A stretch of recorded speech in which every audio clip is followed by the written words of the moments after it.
বন্ধুরা, আপনারা সবাই কেমন আছেন? আজকে আমাদের রেসিপি ডাল মাখানি রেস্টুরেন্ট স্টাইলে। খুবই ঘরোয়াভাবে রান্নাটি আমি করেছি। সঙ্গে থাকুন দেখার জন্য। যদি ভালো লাগে লাইক, শেয়ার, কমেন্ট আর সাবস্ক্রাইব করতে ভুলবেন না আমার চ্যানেলটা। প্রেসার কুকারে সেদ্ধর আগে 10 মিনিট ডালটাকে আমি জলেতে ভিজিয়ে রেখেছি। এই কালি ডালটাকে কিন্তু একটু হাতে রগড়ে রগড়ে নিতে হবে, এতে প্রচুর ময়লা থাকে। এটাকে জল বদলে বদলে যতক্ষণ না জলটা স্বচ্ছ হচ্ছে ধুয়ে যেতে হবে। ধোয়ার পরে যেন জলটা এইরকম স্বচ্ছ হয়ে যায়, তাহলেই জানবেন যে সমস্ত ময়লা বেরিয়ে। এবার এতে আমরা আগে থেকে ভেজানো কিছুটা রাজমা দিয়ে দিচ্ছি।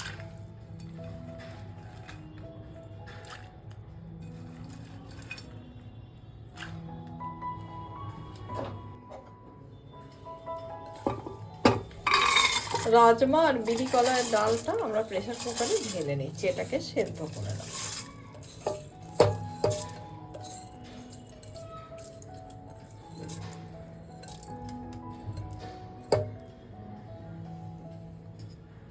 এবার আমি এতে জল দিয়ে দিচ্ছি।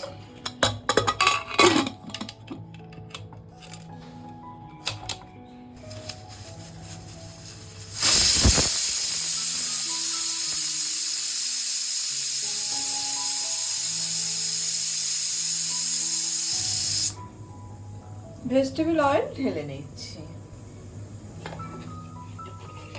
রান্নাটা মূলত দেশি ঘিয়েতেই হয়, সেখানে আমরা ভেজিটেবল অয়েলের সাথে 1 চামচ ঘি দিয়ে করছি। কড়াইতে তেলটা গরম হয়ে গেছে। এবার আমি জিরে, তেজপাতা, শুকনো লঙ্কা, ছোট এলাচ, লবঙ্গ আর দারচিনি ফোড়নে দিয়ে দিলাম।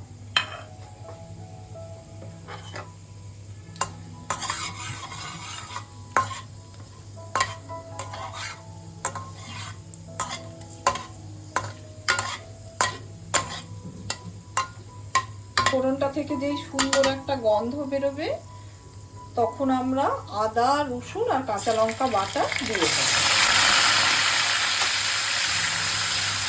এবার আমি লঙ্কা বাটা দিয়ে দিচ্ছি। অল্প করে হলুদও দিয়ে দিলাম। হলুদের মাত্রা যেন কখনোই বেশি না। অল্প করে হিং দিয়ে দিচ্ছি।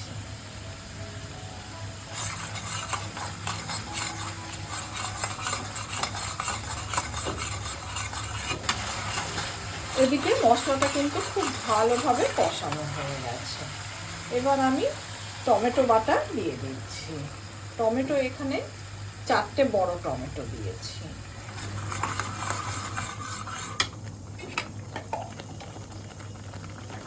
হোমমেড জিরে আর ধনে পাউডার দিয়ে দিচ্ছি। পরিমাণ মতো নুন দিয়ে দিলাম।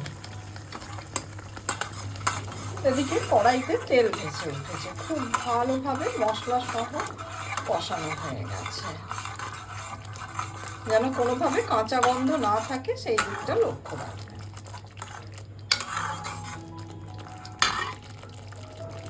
এবার আমি সেদ্ধ করে রাখা ডালটা মিশিয়ে দিচ্ছি।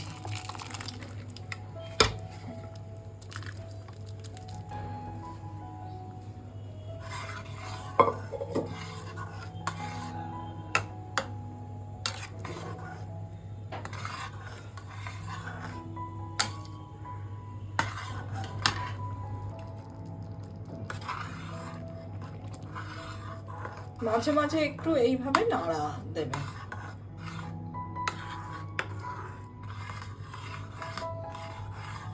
ভীষণ সুন্দর রংটা এসেছে।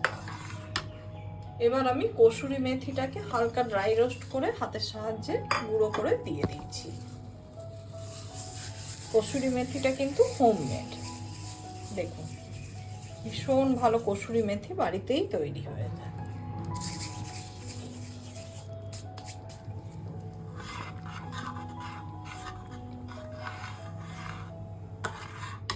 আপনার যদি মনে হয় সামান্য একটু টমেটো কেচাপও দিতে পারেন। এবার আমি গ্যাসটা অফ করে দিচ্ছি। গ্যাস অফ করার পরেই আমরা কিন্তু ফ্রেশ ক্রিমটা দেব।